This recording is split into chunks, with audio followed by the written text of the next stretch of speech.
Hi friends, मैं अजय। अगर आप HTML सीखना चाहते हैं तो आप बिल्कुल सही जगह पे आए हैं। पिछले वीडियो में हम लोगों ने HTML का टेबल टैग के बारे में जानकारी ली थी। तो टेबल के अंदर टेबल BG कलर, टेबल का साइज, TR TD सारा स्ट्रक्चर को हम लोगों ने समझा था। तो अगर आपने वो वीडियो नहीं देखा है तो आप जाकर लिंक में देख सकते हैं, डिस्क्रिप्शन में लिंक है, आप वहाँ से देख सकते हैं। और साथ ही साथ अगर आप चैनल को सब्सक्राइब नहीं किए हैं तो प्लीज़ चैनल को सब्सक्राइब कर दीजिए, क्योंकि आपका सब्सक्राइब ही हमें और भी वीडियो बनाने का कॉन्फिडेंस देगा।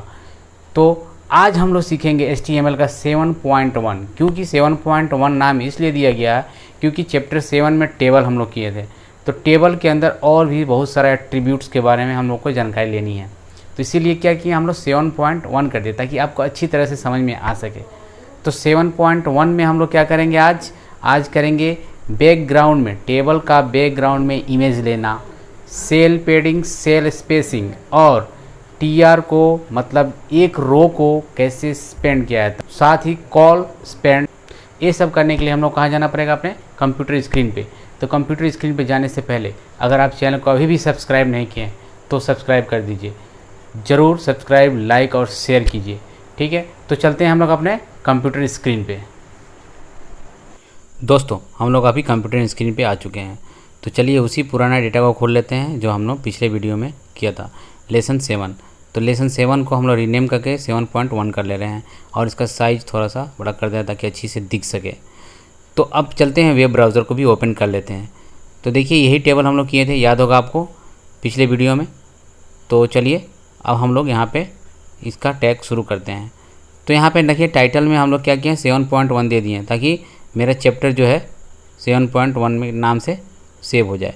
सेव करने का तरीका तो आपको पता ही होगा, कोई भी नाम यहाँ पे क्लिक कर देंगे, उसके बाद .html दे देंगे और देख लेंगे किस जगह पे सेव हो रहा था। जैसे मेरा डेस्कटॉप पे ही सेव हुआ है।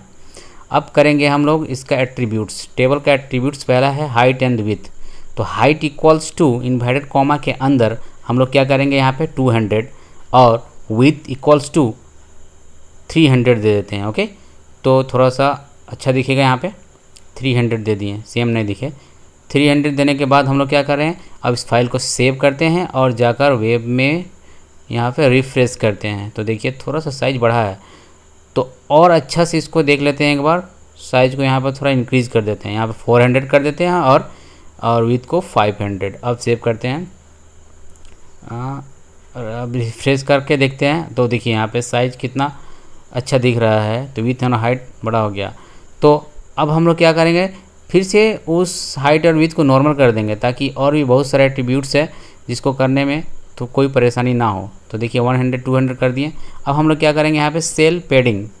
ठीक है, तो ये भी एक टेबल का ही एट्रीब्यूट्स है। सेल पेडिंग क्या करता है, सेल के अंदर का स्पेस को बढ़ाता घटाता है। तो ये 10 पिक्सल कर दिए हम लोग। ठीक है, चलिए अब देख लेते हैं इसको। यहाँ पे देखिए जो सेल के अंदर का जो भी स्पेस है थोड़ा सा बड़ा हो गया है, बढ़ गया है।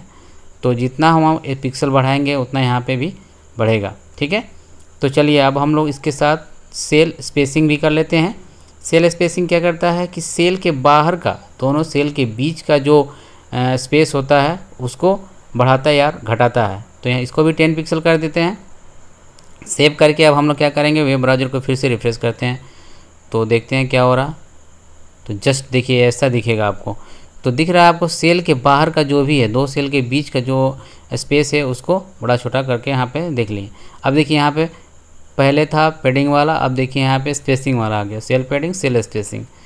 ठीक है, तो उसके बाद हम लोग क्या करेंगे, इसके साथ साथ हम लोग क्या करेंगे, अब TR में जाएंगे, मतलब रो को मर्ज करेंगे। जैसे दो रो है, जैसे देखिए दोनों मेरा डेटा का सेम क्लास सेम है, क्लास 8 इसमें भी है। तो हम लोग क्या करेंगे, दोनों क्लास 8 का जो रो है उसको मर्ज करके एक कर देंगे। ठीक है, तो उसके लिए TR में जाकर हम लोग क्या लिखना पड़ेगा, रो स्पेन। तो देखिए यहाँ पे भी देख लीजिए आप कि दो डेटा के अंदर में क्लास सेम है। तो हम लोग को बीच का जो लाइन है उसको हटा देना है, यानी बीच का जो रो है उसको हटा देना है। तो 2 नंबर रो होगा शायद। तो हम लोग क्या करते हैं, TR के अंदर जाते हैं और rowspan ROWSPAN equals to inverted comma के अंदर हम लोग क्या लिखें, उस रो को काउंट करके लिख लेंगे कितना नंबर रो का है। तो यहाँ 2 नंबर रो है, तो वहाँ पे हम लोग लिख दिए, ठीक है।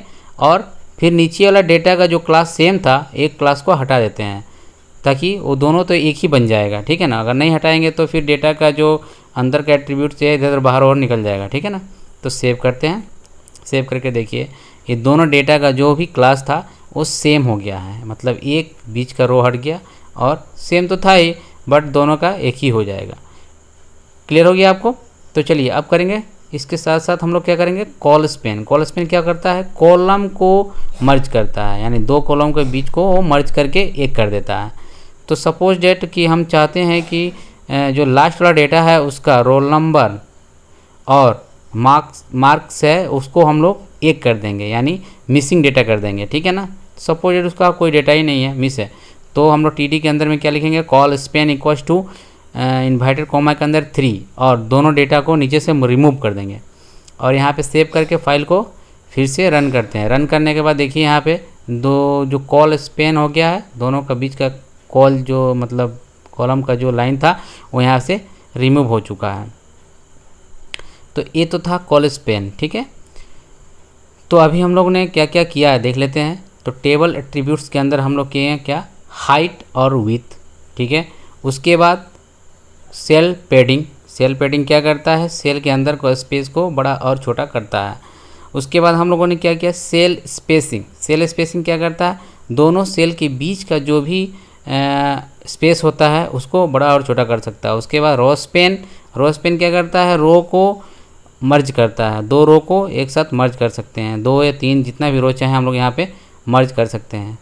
और उसके बाद हम लोग क्या किए, कॉल स्पेन। कॉल स्पेन भी सेम वही काम करता है रो का जैसा ही। इसमें क्या होता है, कॉलम को मर्ज किया जाता है, जो कॉलम का लाइन आता है उसको हम लोग मर्ज करके यहाँ पे एक कर सकते हैं।